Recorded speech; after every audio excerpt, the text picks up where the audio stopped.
সর্বপ্রথম সরকারি চাকরিজীবীদের নবম পে স্কেল সহ মহার্ঘ ভাতা সংক্রান্ত সঠিক তথ্য পেতে চ্যানেলটিতে লাইক, কমেন্ট ও সাবস্ক্রাইব করতে ভুলবেন না। ধন্যবাদ।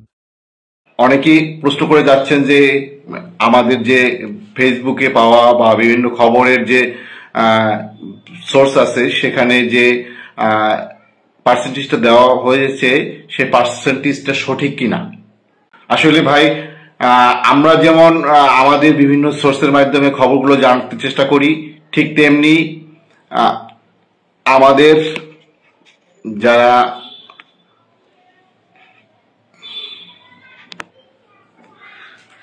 সাংবাদিকরা আছেন তারাও কিন্তু এরকম বিভিন্ন সোর্সে খবর সংগ্রহের চেষ্টা করে থাকেন।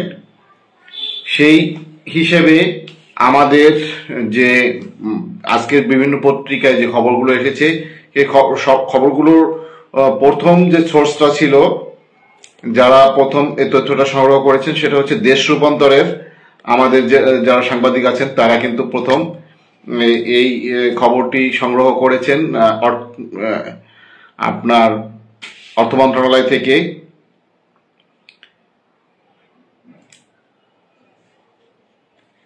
এবং তারাই প্রথম এই খবরটিকে পাবলিশ করেছেন পত্রিকায়। এখন বিষয় হলো যে তথ্যটি দেওয়া হয়েছে সে তথ্যটির সাথে মাননীয় জনপ্রশাসন মন্ত্রণালয়ের সিনিয়র সচিব মহোদয়ের কথাটির কিন্তু মিল আছে, তাই আমরা এটিকে একটি সঠিক তথ্য হিসেবে মনে করতে পারি। তবে এটি একটি প্রস্তাবনা, এই প্রস্তাবনা উপদেষ্টা পরিষদে যখন উপস্থাপন হবে, উপদেষ্টা পরিষদ থেকে এই প্রস্তাবনাটি যদি পাশ হয় তাহলেই এটা বাস্তবায়ন হবে। এখন এই যে প্রস্তাবনা এসেছে সে প্রস্তাবনার যে পত্রিকায় যে প্রস্তাবনা এসেছে সেই প্রস্তাবনা অনুযায়ী যদি পত্রিকার সোর্স সঠিক থাকে এবং সেই অনুযায়ী যদি বাস্তবায়ন হয় তাহলে কি কি হচ্ছে সেই বিষয়গুলো আপনাদের সামনে তুলে ধরব। প্রথমত হচ্ছে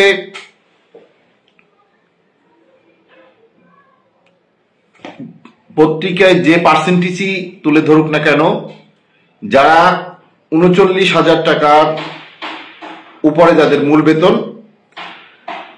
তাদের ৭,৮০০ টাকার উপরে মহার্ঘ ভাতা পাওয়ার সুযোগ নেই। যেহেতু সর্বোচ্চ বলেছেন ৭,৮০০ টাকা, সেই ৭,৮০০ টাকা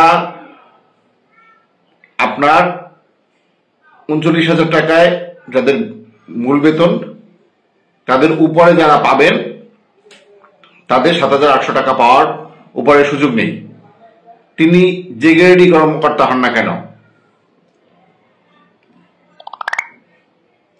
এরপরে হচ্ছে যাদের মূল বেসিক ১৬,০০০ টাকার নিচে তারা কিন্তু সকলেই আপনার ৪,০০০ টাকা পাচ্ছেন। একজন যদি ২০ গ্রেডের কর্মচারী হন এবং তিনি যদি ধরেন জানুয়ারির প্রথম সপ্তাহে জয়েন করেছেন চাকুরিতে, তিনিও কিন্তু ৪,০০০ টাকা পাচ্ছেন। তার মানে ৮,২৫০ টাকা বেসিক হয়েও ৪,০০০ টাকা পাচ্ছেন। এটা প্রায় ৪৮-৪৯%। আমরা বিভিন্ন সময় বিভিন্ন সংগঠন দাবি করেছি যে সর্বনিম্ন ৫০% আমাদেরকে মহার্ঘ ভাতা দিতে হবে, কিন্তু এখানে কিন্তু আমাদের সেই হিসেব যদি আপনি করেন তাহলে কিন্তু এটা প্রায় ৫০%-এর কাছাকাছি, ৪৮-৪৯% কিন্তু ৫০%-এর কাছাকাছি। এরপরে আপনার যারা ১০,০০০, ১১,০০০ টাকা আছেন বা ১২,০০০ টাকা আছেন, ১২,০০০ টাকার ২৫% হয় ৩,০০০ টাকা, তো সেক্ষেত্রে তিনি পাচ্ছেন ৪,০০০ টাকা মহার্ঘ ভাতা। এখন অনেকে বলবেন যে আমাদের প্রণোদনা তো কেটে নেবে, আর আমি যদি বলি যে প্রণোদনা কেটে নেবে না, প্রণোদনা যে এটা মহার্ঘ ভাতারই একটি অংশ এবং এই অংশটা আপনি 2 বছর পূর্ব থেকে ভোগ করতেছেন। এটাকে কেটে নেওয়ার মতো এই ধরনের কথা না বলে আমরা এটাকে যদি আমরা নতুন করে আমাদের সাথে আরো টাকা যুক্ত হচ্ছে, আমাদের মহার্ঘ ভাতা যেটা ছিল সেটার সাথে আরো টাকা যুক্ত হচ্ছে, এটাকে যদি আমরা ভাবি তাহলে কিন্তু সেটাই আমাদের জন্য যথার্থ। আমরা সবসময় নেগেটিভ চিন্তা করি, নেগেটিভ চিন্তা না করে আমরা যদি এটাকে পজিটিভ ভাবে চিন্তা করি তাহলে কিন্তু আমরা এটাকে বলতে পারি যে এই মহার্ঘ ভাতা আমরা যে 10% 5% এটা কিন্তু আমরা আরো 2 বছর আগে থেকে ভোগ করতেছি।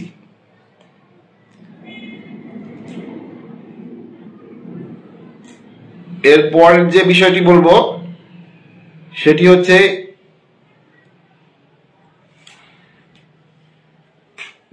যে পার্সেন্টেজ সরকার দিয়েছে কিনা সেখানটায় 16,000 এবং 39,000 এই যে এর মাঝখানের যারা এদেরই কিন্তু এই পার্সেন্টেজটা এদের ক্ষেত্রে প্রযোজ্য হবে। কারণ হচ্ছে যে 39,000-এর উপরে যিনি আছেন তাকে যদি 20% দেওয়া হয় তাহলে 78,000 টাকার বেশি হয়ে যাবে। তাহলে যিনি 39,000 টাকা পর্যন্ত আছেন তাকে 20% পর্যন্ত যদি দেওয়া হয় তিনি 7,800 টাকা পর্যন্ত থাকবেন। তার উপরে এটা যদি না যায় তাহলে আমরা এটাকে কিন্তু মানে সর্বোচ্চ যে ধাপটা আছে এই ধাপটা যারা সর্বোচ্চ লেভেল বেতন 39,000 টাকা আছেন এবং সর্বনিম্ন 16,000 টাকা আছেন, এদের মাঝখানে যে অংশটা আছেন শুধুমাত্র তাদের ক্ষেত্রেই পার্সেন্টেজটা প্রযোজ্য হবে। পার্সেন্টেজটা কম বেশি তাদের ক্ষেত্রে প্রযোজ্য হবে। এরপরে আমরা যে কথাটি বলতে পারি সেটা হচ্ছে যে আমাদের 5% যে প্রণোদনা ছিল সেই প্রণোদনাটা ছিল আমাদের বৈষম্যমূলক। কিরকম? সেখানে বৈষম্যটা এরকম ছিল যে সর্বনিম্ন 1,000 টাকা কিন্তু সর্বোচ্চ 3900 টাকা, অর্থাৎ রেশিও ছিল 1:4। কিন্তু এই মহার্ঘ ভাতার ক্ষেত্রে কিন্তু আমরা সেটা লক্ষ্য করছি না। আমরা এখানটায় তুলনামূলকভাবে বৈষম্য কমিয়ে আনা হয়েছে এবং রেশিও হচ্ছে 1:2 বা তার থেকেও কিছু কম।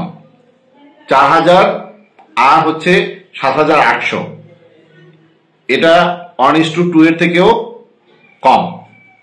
আমাদেরকে এই যেগুলো পজিটিভ সেই পজিটিভ গুলোকে চিন্তা করতে হবে।